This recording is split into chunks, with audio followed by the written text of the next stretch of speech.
మాట్లాడకుండా వెళ్ళిపోయారు? లక్ష్మక్క చెప్పింది ఎస్పీ అంకుల్ ఆఫీస్ లో మిమ్మల్ని ఉంచారు అని. నిజమా తాతయ్య? పిల్లలు ఇలా రండి.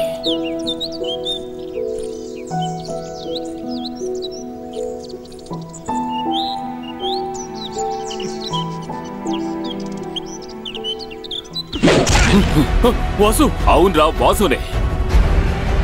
జీవితంలో ఓడిపోయిన ఒక పిరికి పెద్ద తండ్రికి కొడుకునని ఈ లోకం అన్నప్పుడు నేనెప్పుడూ భయపడలేను. మా నాన్నని నువ్వు వంచావు. మా నాన్నకు నువ్వు ఎంతో మంచి స్నేహితుడు అని భావించి నీకోసం చంపడానికి చావడానికైనా తెగించి నీతో పాటు ఉన్నది నా మనసులో నువ్వు మంచోడవన్న ఆలోచన ఉన్నందువల్లే. ఎంతో మంది అమాయకుల్ని వంచి నమ్మించి మోసం చేసి అన్ని నీ కాళ్ళ దగ్గరే ఉండాలని కోరుకునే నువ్వు జీవితంలో ఏం సంపాదించావో ఒకసారి తిరిగి చూడు. నన్ను అనాథల వీధిలో నుంచోబెట్టినందుకు ఆ దేవుడు నీకు విధించిన శిక్ష ఇది. అందుకే నీ జీవితం ఇలా శూన్యం అయిపోయింది. నీ ముగ్గురు పిల్లలు అనాథలైపోయారు. నేను నీ మీద పగ తీర్చుకోవడానికి నువ్వంత గొప్పవాడవేం కాదు. మా నాన్న రక్తంలోంచి నువ్వు కోట్ల కొద్దీ డబ్బులు సంపాదించేవి, అందులోంచి నాకు చిల్లి గవ్వ కూడా వద్దు. అదంతా ఈ కామ్రేడ్ కర్ణ కొడుకు నీకు దానంగా ఇచ్చాడనుకో. ఇంకెప్పుడు నువ్వు నాకు కనిపించకు. మళ్ళీ ఎప్పుడైనా నువ్వు నా కంటికి కనిపించావంటే కొత్తితో పొడి చేస్తాను, జాగ్రత్త.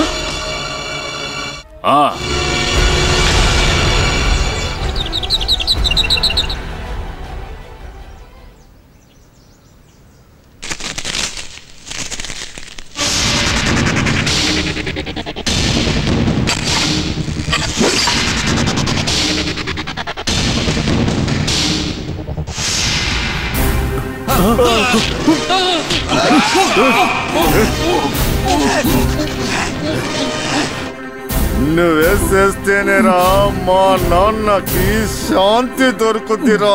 నిన్ను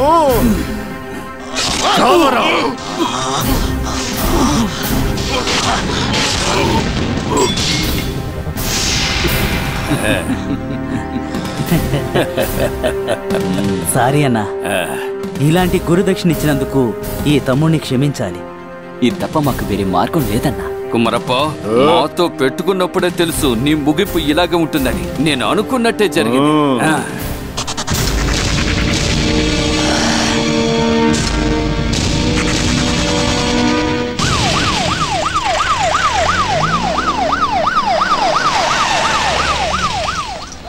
అదిగో అక్కడున్నాడు చూడండి.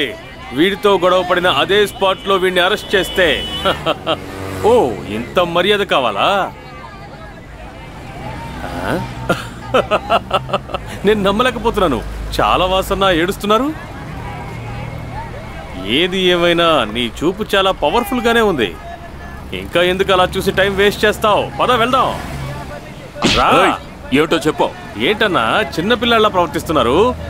సోలు డైలాగులు చెప్పడం మానేసి వచ్చిన విషయం చెప్పు. ఏంటన్నా అలా అడుగుతున్నారు?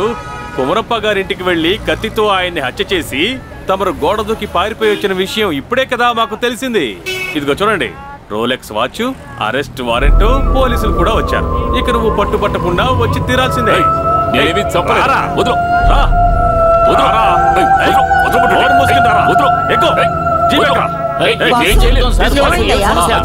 తెలీదు. వీడు కుమరప్ప అనే పెద్ద మనిషిని కత్తితో పొడిచి చంపేశాడు. తప్పుగా మాట్లాడకండి. ఇదేనండి మీలాంటి పెద్దవాళ్లతో సమస్య. నిజం చెప్తే అర్థం చేసుకోరు. వీడు కుమరప్ప గారిని చంపాడనడానికి, అక్కడి నుంచి తప్పించుకుని పారిపోయాడనడానికి సాక్ష్యాలు, వారెంట్ కూడా నా దగ్గర ఉన్నాయి. చూస్తావా? వేలాంగని మాత మీద ఒట్టు. ఇది ఒరిజినల్. కావాలంటే చూసుకోండి. నేను ఈ పని చేయలేదు. అనవసరంగా పోలీసుల మీద నిందలు వేయద్దు.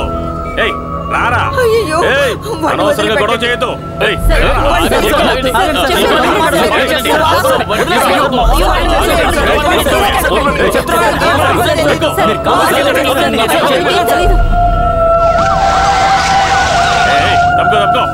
తప్పుకోండి అయ్యా, దూరంగా వెళ్ళండి.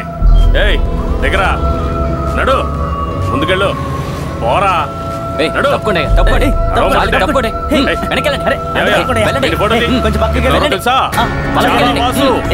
లో పెద్ద హీరో ఆర్డర్ చేసి వెళ్ళి దాక్కున్నాడు.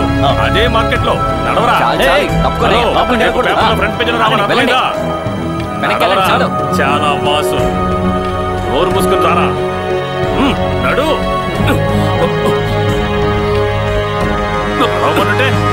నడు. కత్తి తీసుకో. కత్తి తీసుకోరా. నేను చేయలేదు. కత్తి తీసుకోరా. నేను చేయలేదు. మర్యాదగా కత్తి తీరా. తీస్తావా లేదా? నేను చెప్పలేదు. కత్తి తీయమంటుంటే చెప్పలేదు. తీరా. కత్తి పట్టుకో. నేను చెప్పలేదు. కత్తి పట్టుకో. నేను చెప్పలేదు. పట్టుకుంటావా లేదా? నాకు తెలియదు. తీస్తావా లేదా? నన్ను నమ్మండి సార్, నేను ఈ హత్య చేయలేదు. నిన్న కళ్ళారా చూశాను సార్. ఇతనే ఆయన చంపింది. నేను చెప్పేది నమ్మండి. తీస్తావా లేదా? ఇతని వదిలిపెట్టుకోండి సార్. నేనేం చేయలేదు. రాస్కల్, తీరా. తీరా. తీస్తావా లేదా? తీరా. కత్తి తీస్తావా లేదా? సార్, నేనే తప్పు చేయలేదు సార్, నన్ను నమ్మండి సార్. ఒక అమాయకుడిని చంపేసి తప్పు చేయలేదంటావా? సార్, నేనే తప్పు చేయలేదు సార్, నేను చేసిన నమ్మండి సార్. నడవరా. సార్, సార్, సార్, నేనేం చేయలేదు సార్. సార్, నాకేం తెలియదు సార్.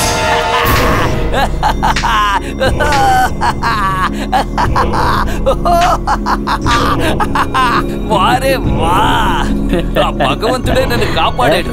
ఇప్పుడే నాకు ప్రశాంతంగా ఉంది. కోట్ల లెక్కలో ఖర్చు పెట్టి డబ్బుని కాపాడిచ్చాడు. సృష్టించిన వాడికి డబ్బు విలువ తెలుస్తుంది. బాయ్, ఎన్నో సంవత్సరాలుగా అన్న అన్న అని పిలుస్తూ తలదించుకుని ఉన్నది ఆయన మీద ప్రేమ ఉండి కాదు, ఇంకో దారి లేకే. ఏమండి, మేము ఈ స్థాయికి రావడానికి కారణం అతనే. కానీ ఓపిక కూడా ఒక హద్దు ఉంది కదా. ఆ కుమారప్పకి ఎంతమంది శత్రువులు ఉన్నారో ఇప్పుడు అర్థమైంది. మీరంతా ఎంత పుణ్యం చేసుకున్నారు. కానీ ఆ చాలా వాసు కరెక్ట్ గా సింక్ అవడమే చాలా గొప్ప విషయం. చాలా సంతోషంగా ఉన్నట్టుకున్నారు. సంతోషం ఇంకా తీరలేదా? చెప్తే నీకు అర్థం కాదు మార్తాండ. వాడి వల్ల నేను ఎన్ని సమస్యలు ఎదుర్కొన్నానో తెలుసా? ఇప్పుడే డొక్కు కాస్త ప్రశాంతంగా ఉంది. ఇకపై ఈ ఊర్లో సరుకు అమ్మే బాధ్యత నీకు, అలాగే అధికారం ఇదిగో వీళ్ళిద్దరికి. మీ అందరికీ బ్రెయిన్ గా నేనే పనిచేస్తూ ఉంటా.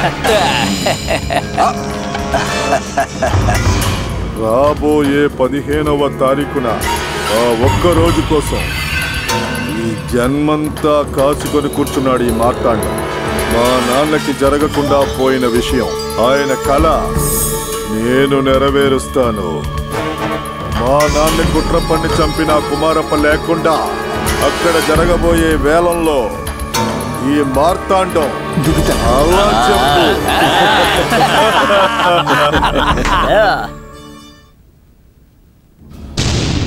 వాసు, ఓడిపోయిన వాసును చూడడానికి నేను ఇక్కడికి రాలేదు.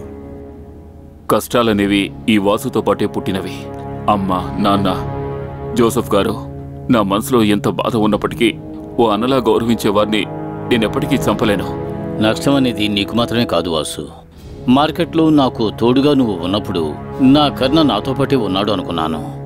నా స్నేహితుల్ని చంపిన వాళ్ళు, వాళ్లకు తోడుగా ఉన్నవాళ్ళు బయట రాజాలాగా తిరుగుతున్నప్పుడు నువ్వు పడుకోవలసింది ఇనప జైల్లో కాదు. ఇలా చూడు, నువ్వు తప్పు చేయలేదని నువ్వే ప్రూవ్ చేయాలి. వాళ్ళందరూ అమాయకులు. వాళ్ళు ఒట్టి వేడుక మాత్రమే చూడగలరు, ఇంకేమీ చేయలేరు. జోసెఫ్ ఆశపడింది నువ్వు వాళ్లతోనే ఉండాలి, పైకి రావాలని. నా కొడుకుని చంపిన ఆ గుంపే నిన్నిక్కడికి తీసుకొచ్చి వదిలింది. వాళ్ళని వదిలేయకు. ఈయనే అడ్వకేట్ అబ్రహాం.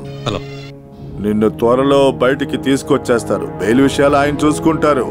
వాసు, కుమ్మరప్ప తన కంట్రోల్లో ఉంచుకున్న తిరునెల్వేలికి వచ్చే వారం ఆక్షన్ రాబోతోంది. ఆ మార్తాండ, గాడ్జీ, ఎమ్మెల్యేలు అందరూ కలిసి ఆ వేలం తీసుకోవాలని అనుకుంటున్నారు. అది కనుక జరిగిందంటే ఈ ఊరు కంట్రోల్ అంతా వాళ్ళ చేతిలోకి వెళ్ళిపోతుంది. అలా జరగకూడదు. అందుకు నేను ఖచ్చితంగా ఆ వేలం పాటికి నువ్వు వెళ్ళాలి. ఈయన నీకు తెలుసు కదా, గోవింద్ సారా బిజినెస్ కి ఆధారంగా ఉన్నది ఈయనే. ఇక నీకు కావాల్సింది డబ్బు. నీకెన్ని కోట్లు కావాలో అడుగు, నేనిస్తాను. అదంతా నీ డబ్బే, నువ్వు దిగులు పడద్దు. వాసు, నువ్వు దేని గురించి ఆలోచించకు. దానికి సమయం కూడా లేదు. ఆయుధాలు, సైన్యం అంతా నీ వైపునే ఉన్నాయి. ఇక రంగంలోకి దూకు, అందరినీ చీల్చి చెండాడు.